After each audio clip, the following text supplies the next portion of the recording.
Hello guys, আমি তাওহিদ এবং আপনারা দেখছেন ইটস তাওহিদ ইউটিউব চ্যানেল।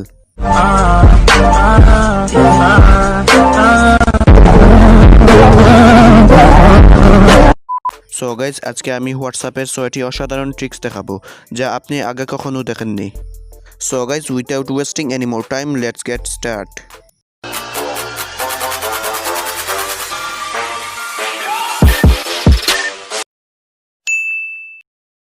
সো গাইজ, আমরা প্রায় সবাই হোয়াটসঅ্যাপে নিয়মিত স্টোরি চেক করি। তো অনেক সময় দেখা যায় স্টোরিতে টেক্সট পড়তে হলে এক আঙ্গুল দিয়ে হোল্ড করে ধরে রাখতে হয়, যাতে আমাদের আঙ্গুল ব্যথা তো হয়, সাথে ঠিকমতো পড়তেও পারি না। তো গাইজ, এটারও একটি সমাধান রয়েছে। এখানে 3 আঙ্গুল দিয়ে একসাথে টাচ করলে এটি পজ হয়ে যাবে, দেন নেক্সট বার টাচ না করা পর্যন্ত এটি এভাবেই থাকবে। সো গাইজ, এই ট্রিক্সটি ইউজ করে আমরা আমাদের নাম্বার কারো মোবাইলে সেভ আছে কিনা সেটি দেখতে পারবো। তো এটি করতে হলে এখানে 3 ডট অপশনটিতে ক্লিক করে নিউ ব্রডকাস্ট অপশনটিতে ক্লিক করব। দেন যার মোবাইলে সেভ আছে কিনা দেখব তার নাম্বারটি এখানে অ্যাড করব। দেন অন্য একজনের নাম্বার অ্যাড করে টিক চিহ্নতে ক্লিক করব। দেন এখানে যে কোনো কিছু লিখে টেক্সট করব।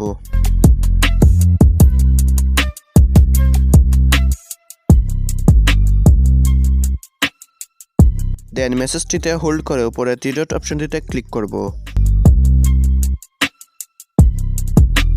দেন ইনফোতে ক্লিক করে এখানে যদি তাকে সিন করতে দেখতে পাই তাহলে বুঝবো আমার নাম্বার তার মোবাইলে সেভ আছে। মোবাইল রেখে প্রতিদিন রাতে আমরা যখন ঘুমিয়ে যাই তখন রাত 2টায় হোয়াটসঅ্যাপ আমাদের মোবাইলের ফোন মেমোরিতে একটি লোকাল ব্যাকআপ নেয়, যার সাইজ 800 MB 900 MB কোনো সময় 1 GBও হতে পারে। তো গাইজ, এটি ডিলিট করতে হলে ফোন মেমোরির হোয়াটসঅ্যাপ ফোল্ডারটিতে যেতে হবে। দেন ডাটাবেজের উপর ক্লিক করে এগুলো মুছে ফেলবেন।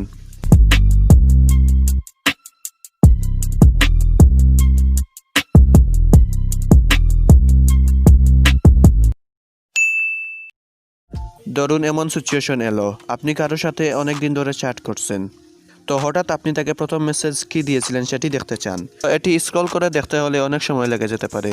তো এরও একটি শর্টকাট রয়েছে। এখানে 3 ডট অপশনটিতে ক্লিক করে মোর অপশনে ক্লিক করবেন। দেন এক্সপোর্ট চ্যাট অপশনটিতে ক্লিক করবেন। দেন এটি কারো কাছে সেন্ড করে দিবেন।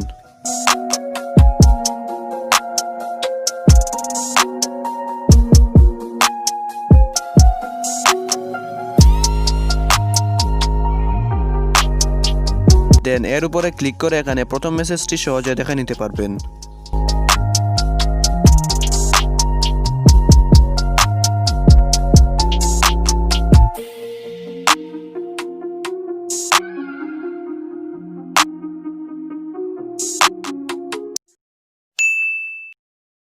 ধরুন আপনার স্টোরিতে একটি ভিডিও দিয়েছেন, তো সেটি দেখে আপনার এক ফ্রেন্ড বলল ভিডিওটি তাকে সেন্ড করতে।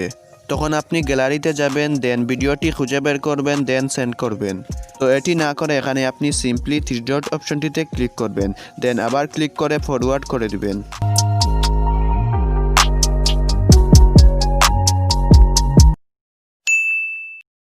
আপনাকে যদি এভাবে কেউ টেক্সট করে তাহলে সহজে কপি করে নিতে পারবেন, কিন্তু ফটো বা ভিডিও এর সাথে কেউ টেক্সট করলে কিভাবে কপি করবেন?